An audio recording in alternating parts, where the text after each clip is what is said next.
À 32 ans, je n'ai pas la carrière qu'on attendait de moi. Pas de CDI prestigieux, pas de trajectoire linéaire. Et pendant longtemps, j'ai cru que ça voulait dire que j'avais raté quelque chose. Raté ma vie peut-être. Mais est-ce que c'est vraiment ça, réussir? On se retrouve aujourd'hui pour parler d'un sujet qui, je pense, touche beaucoup d'entre nous. C'est quand on arrive à un certain âge et on se rend compte que nos rêves d'enfant, nos rêves de jeunes ne se sont pas réalisés comme on le voulait. Ces rêves où on s'imaginait déjà à un certain âge avec une certaine vie, bah, n'arrivent pas réellement à concrétisation au moment T. Que faire? Que ressentir? Est-ce normal? Est-ce un échec? Est-ce vraiment la clé de la réussite et du succès? On en parle dans cette vidéo. On nous vend une trajectoire très claire dès le début. Faire des études longues si possible, obtenir des diplômes assez valorisés dans la société, qui vont vous permettre d'aller sur un CDI stable, un CDI avec un bon poste, un bon salaire, pour pouvoir avoir une évolution stabilité. On vous dit que la vie, c'est le travail. La vie, c'est les études, c'est le travail, les études et le travail, c'est la vie. Vous l'avez compris, on vient de fermer la boucle et le cycle. Donc, passer par cette trajectoire linéaire, passer par ce, ce cycle, j'ai envie de dire, c'est un petit peu la norme. C'est ce qu'on nous vend depuis des années. On nous dit qu'il faut s'inscrire sur LinkedIn, il faut poster sur LinkedIn parce qu'il faut créer ce réseau social, il faut vouloir connaître majoritairement des gens. Et je ne suis pas en train de dire que c'est faux, au contraire, je pense que c'est hyper important justement d'avoir cette structure claire, d'avoir un réseau. Le réseau, c'est pour moi nécessaire, voire fondamental dans toute carrière, dans tout parcours professionnel, parce que sans réseau, on ne peut pas faire grand-chose malheureusement dans ce monde. Même quand on travaille à son propre compte, le réseau reste important. Mais au fur et à mesure que nous ne sommes pas dans ce parcours linéaire, ce parcours tout tracé, hein, ce rêve qu'on nous vend et ce rêve que nous-mêmes nous avons contribué à avoir quand on était plus jeunes, on se rend compte qu'on sort un petit peu de ça. On ne fait pas partie des gens qui annoncent tout le temps des promotions. Parce que peut-être les promotions, c'est pas ce qu'on nous recherche actuellement. Peut-être pour plein de raisons, on n'est pas dans cette évolution de carrière, cette évolution de stabilité dans un seul domaine. On essaie de découvrir. Souvent, on a une pression familiale. Vous savez, avec la fameuse question et toi, tu fais quoi maintenant? Dans quoi tu travailles? Quelles est tes études? Quelles sont, tes formations? Vous savez, ces questions qui reviennent souvent. Cette pression familiale de se dire que, à un certain âge, surtout si tu es un homme, tu es censé avoir une certaine carrière, un certain poste. Dans ta trentaine, tu n'es plus censé avoir, des CDD, hein, on parle de tes épargnes, de ce que tu vas devoir concrétiser pour demain, ton futur, alors que tu n'es que dans ta vingtaine, que dans ta trentaine et on te parle déjà de quand tu auras 60 ans, 70 ans et au fait, tu travailles pour ton futur, tu ne peux pas travailler pour ton présent. Tu dois connaître ce que tu dois faire demain parce que, cet inconnu est trop dangereux. Le coût de la vie a tellement augmenté qu'aujourd'hui, le futur de beaucoup, et j'en fais partie, de notre génération n'est quasiment pas sécurisé. Nous ne savons pas si nous aurons droit à une retraite, même si nous sommes dans des pays qui ont cette, aide sociale et on travaille aujourd'hui à la sueur de nos fronts pour être sûr que demain, nous pourrons survivre. Cette pression qui est, personnelle, amicale. On a grandi avec des gens qui développent une instabilité, professionnelle où toi, tu as l'impression que tu bouges un petit peu partout, qui évoluent dans leur carrière, qui parlent toujours de promotion, on en revient à ça, alors que toi, tu as l'impression peut-être que tu ne fais pas partie de ce cercle et tu te sens un petit peu à l'étroit, un petit peu mise à l'écart. Tu te mets toi-même à l'écart parce que tu as l'impression que tu ne fais pas partie du même groupe, alors que qu'est-ce qui définit un vrai groupe? À 30 ans, on ne te demande plus, en fait, ce que tu veux devenir. Vous voyez, dans ta trentaine, tu es pas censé rêver de ce que tu feras demain. On te demande ce que tu es devenu.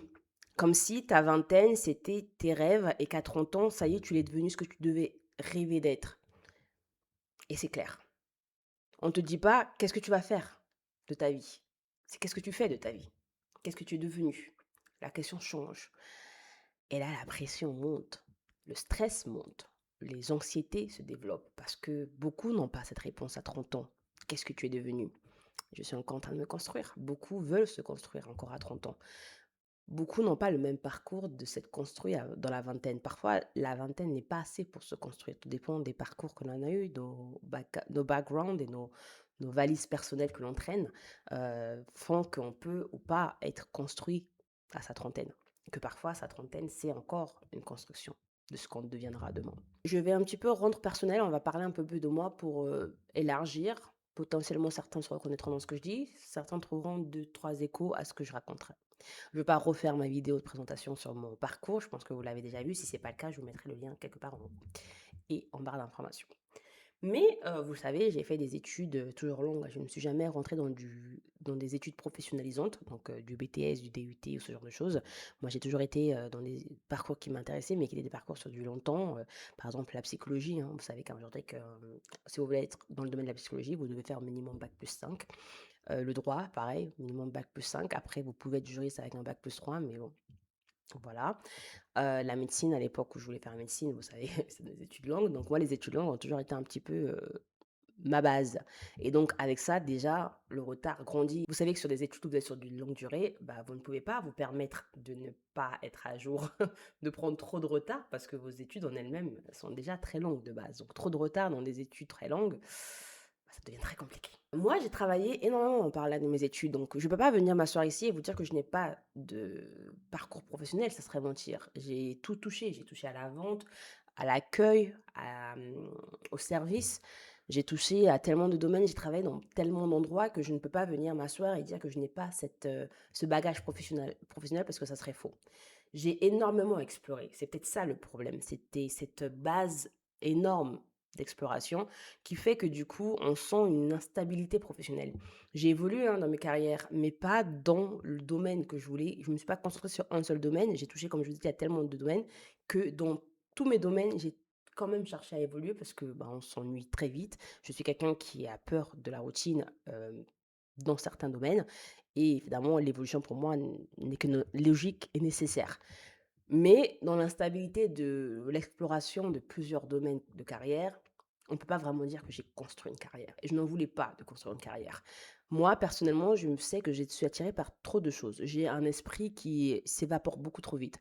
Qualité, négatif ou positif, je ne saurais pas vous le dire, mais ça fait partie de ma vie. Et donc, à partir de là, évoluer dans un certain domaine me fait peur. J'aurais pu rester dans l'hôtellerie, ça fait 5 ans que je suis dans l'hôtellerie. Depuis 2019, j'aurais pu rester dans cette hôtellerie, enfin, plus de 5 ans maintenant, je me rends compte. Ça fait quasiment 6 ans. On est sur la sixième année où je suis dans l'hôtellerie, je compte pas l'année de Covid. Et on pourrait se dire qu'effectivement, oui, je suis, dans une carrière où j'aurais pu évoluer. Effectivement, j'ai évolué. J'ai commencé en tant que réceptionniste. J'ai fait réceptionniste de nuit, j'ai fait, chef de brigade, j'ai fait assistant chef de réception. Donc oui, j'ai évolué dans ma carrière. J'ai fait tellement d'hôtels différents, de petites structures, de l'hôtel boutique à des grands groupes avec 1000 chambres dans un hôtel, avec des responsabilités évidemment plus différentes. Chef de brigade, assistant chef de réception, on commence à manager, on commence à gérer une équipe en dessous de nous. Et donc, on se rend compte que oui, il y a certaines évolutions. Maintenant, au jour d'aujourd'hui, je ne peux pas dire que j'ai une carrière dans l'hôtellerie. Dans la vente, pareil, j'ai évolué, j'ai fait de la vente prêt-à-porter jusqu'à de la vente de services, la vente de crédit même avec but. Mais je ne peux pas vous dire qu'aujourd'hui, j'ai évolué dans cette carrière. Ce n'est pas une carrière qui me représente. Mes nombreuses expatriations m'ont fait travailler à l'étranger. Mais encore une fois, cette expérience n'est pas cumulative avec une seule et même carrière. C'est plusieurs expériences différentes dans plusieurs domaines différents. Donc vous voyez, on se retrouve avec cette, variation et cette exploration de plusieurs domaines professionnels. Mais est-ce qu'on peut réellement parler de carrière? Est-ce qu'on peut réellement dire: «Bettina, tu as construit une carrière»? Non. Mais Bettina, as-tu de l'expérience professionnelle? Oui. Ça fait 15 ans que je vis, ça fait 15 ans que je travaille et je n'ai jamais arrêté de travailler et en 15 ans, je suis fière de mon parcours. J'ai agrandi mon champ professionnel, j'ai développé des compétences dans plein de domaines aujourd'hui qui me serviront demain. Puis vient, ces petites questions quand on n'a pas la carrière attendue.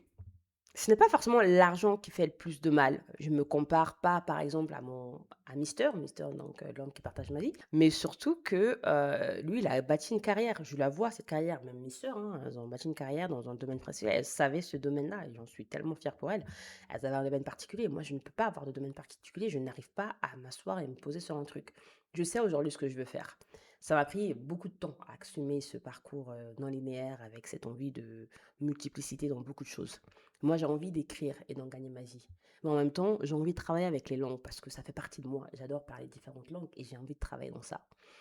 J'adore également aussi la mode. La mode fait partie de moi depuis des années et je sais que j'ai envie de travailler dans ça. Je vais travailler dans le droit. Je sais ce que je peux faire dans le droit. J'ai une visibilité claire de ce que je peux faire en droit et en communication. Comment trouver ce métier? Quelle est cette carrière où je pouvais tout faire? Eh ben, il n'y en avait pas. Il fallait la construire. Donc, quand on n'a pas la carrière attendue, le plus important, ce n'est pas l'argent qu'on ne fait pas, parce que l'argent, ça vient, ça part, on peut toujours faire de l'argent. Ce qui est difficile, c'est le regard des autres. Vous savez, quand je passe un entretien, Mon CV, aujourd'hui, je dois le limiter en fonction du domaine dans lequel je candidate.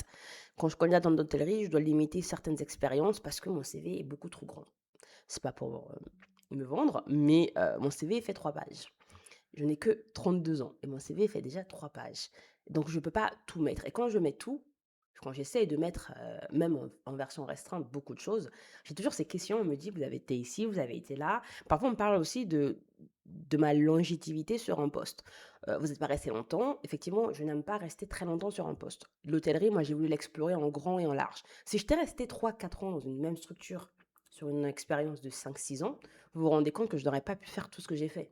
Et moi, tout ce que j'ai fait me permet d'avoir un œil plus développé, des compétences plus assises sur ce domaine-là. Je suis tout à fait capable de travailler dans une équipe avec 50 chambres, puis dans une équipe avec 1000 chambres. Et c'est pas du tout la même structure de travail. Le rapport au client n'est pas le même dans un grand groupe que dans un hôtel boutique avec une relation plus personnelle.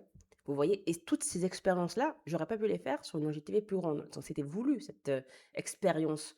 Mais le regard des autres est toujours très condescendant. On vous pose la question: «Est-ce que vous êtes perdu?» Faire trop de choses aujourd'hui, c'est être perdu. Parfois, faire trop de choses, c'est vouloir faire trop de choses, vouloir être, pluridisciplinaire et vouloir toucher à des domaines différents. Est-ce la perte de concentration? Peut-être. Mais comment dirais-je ça? Est-ce un symptôme de perte personnelle? Non. Moi, je prends ça pour quelque chose d'enrichissant. Vouloir faire des choses, vouloir voir, vouloir découvrir, vouloir explorer. Aujourd'hui, vouloir explorer, trop explorer, c'est devenu négatif. C'est un regard différent. Avec le regard des autres qui est pas celui qu'on attend, on commence à avoir s'immiscer des petits doutes. Parce qu'on se dit: «Oui, nous, on adore cette exploration de carrière, cette exploration professionnelle, mais comment nous sommes perçus par les autres nous met des doutes, nous met des comparaisons qui commencent petit à petit à grandir en nous. Des doutes sur le fait que, bah, si on est différent des autres, c'est juste qu'on a échoué parce que la norme, ce n'est pas ça. La norme, rappelez-vous, c'est, faire des études longues, avoir des diplômes, trouver un CDI stable, évoluer. C'est ça la norme, c'est ce qu'on nous vend. Et nous, on est, en parallèle de cette norme. On sort des conditions qui a été créées, qui ont été mis en place. Et du coup, on se compare forcément. Comment ne pas se comparer lorsque X ou Y ne font pas le même parcours que toi et X ou Y sont plus majoritaires que toi?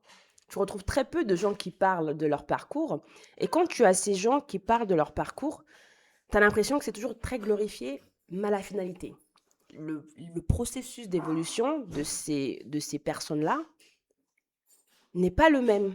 Mais à un moment donné, ces personnalités-là qu'on nous voit aujourd'hui ont douté, ont été comparées, ont été vues comme la différence, pas la norme. Ont été vus comme ceux qui, ne respectent pas les conditions nécessaires, le parcours qui nous a été, mis en place, qui nous a été donné et qui n'est pas respecté par eux.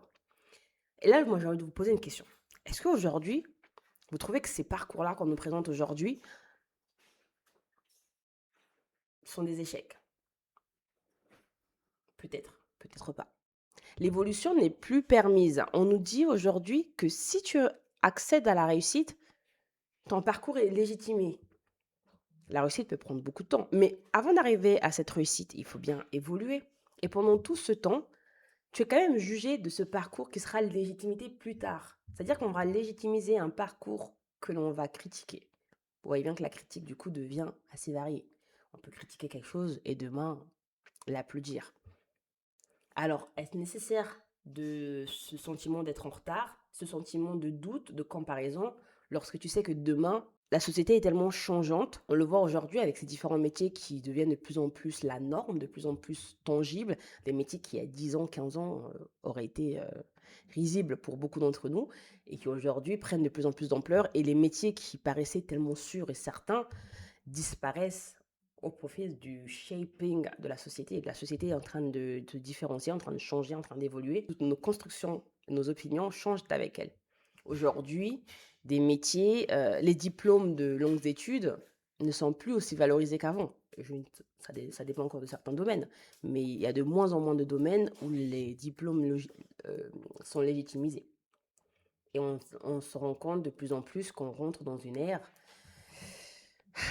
où la comparaison sociale ne fait qu'accroître, où les divergences deviennent tellement grandes qu'on ne sait plus quelle est la réussite. Qu'est-ce que c'est réussir? Qu'est-ce que c'est échouer? Y a-t-il une nouvelle définition de la réussite? Aujourd'hui, réussir pour moi, dans notre chaîne vie personnelle, ce n'est pas simplement, suivre un calendrier social. Qu'est-ce que j'appelle par un calendrier social? C'est, cette logique qui rentre en compte où on se dit qu'on doit, à certains moments de notre vie, avoir certaines choses. Aujourd'hui, pour moi, la réussite, c'est déjà d'être stable mentalement. On se rend compte que, comme je vous ai dit, avec cette comparaison sociale qui ne fait qu'augmenter de plus en plus, la stabilité mentale se perd. Les pressions, l'anxiété, devient quelque chose de quelque chose de normal, quelque chose de normatif dans une société où, on se perd, on est dans une reconstruction totale des idéaux, des opinions, que l'on ne sait plus réellement comment penser. Certains ont une, facilité à se poser et à accepter ses doutes et à se rassurer et d'autres personnes vont se laisser aller au doute et se laisser aller à la comparaison et se perdre. Pour moi, la réussite, c'est aussi être aligné avec soi-même. Comme je vous ai dit, il y a tellement de parcours différents. La réussite se définit également aussi dans les intentions qu'on a. Je vous ai dit, moi, il a fallu beaucoup de temps avant d'assumer que tout ce que je voulais faire, c'était pas un diplôme qui allait me le donner. C'était une construction différente. Ça allait me prendre du temps et je l'accepte. Mais je ne peux pas rejeter non plus tout ce que j'ai fait en parallèle. Ce n'est pas parce que vous avez une construction qui va être différente qu'il faut complètement ne pas établir certaines choses. Vouloir se différencier, c'est intéressant. Enfin, vouloir ou être différent, c'est intéressant. Toutefois, il faut quand même accepter la réalité en face. Et la réalité en face, c'est que cette différenciation que je ressens, elle a quand même été retardée par beaucoup de mauvaises décisions que j'ai prises. Peut-être que la réussite, c'est pas ce que je définis. Peut-être que beaucoup de gens définiront autrement. Et c'est ça la clé au final. C'est d'accepter que chaque définition n'est pas forcément générale et il faut qu'elle soit adaptée, même s'il y a des généralités à accepter. Chaque définition peut être adaptée au profil de chacun. Peut-être que je ne suis pas en retard. Peut-être que on peut dire que je construis différemment des autres. Là où certains ont construit d'une certaine façon, moi peut-être que je construis différemment. Elles sont en retard, peut-être c'est juste un détour. Et ça, c'est OK de l'accepter. Je finirai la vidéo sur une question simple et je vous laisse répondre en commentaire. Est-ce que vous avez la carrière que vous imaginez lorsque vous étiez plus jeune? J'espère que cette vidéo vous aura plu. N'hésitez pas à me laisser des petits pouces en l'air si c'est le cas, à répondre à la question en commentaire et à vous abonner si ce n'est toujours pas le cas. Le lien se trouve comme d'habitude en barre d'infos pour rejoindre la populace. Je vous retrouve pour une prochaine vidéo. Portez-vous bien. Ciao ma populace.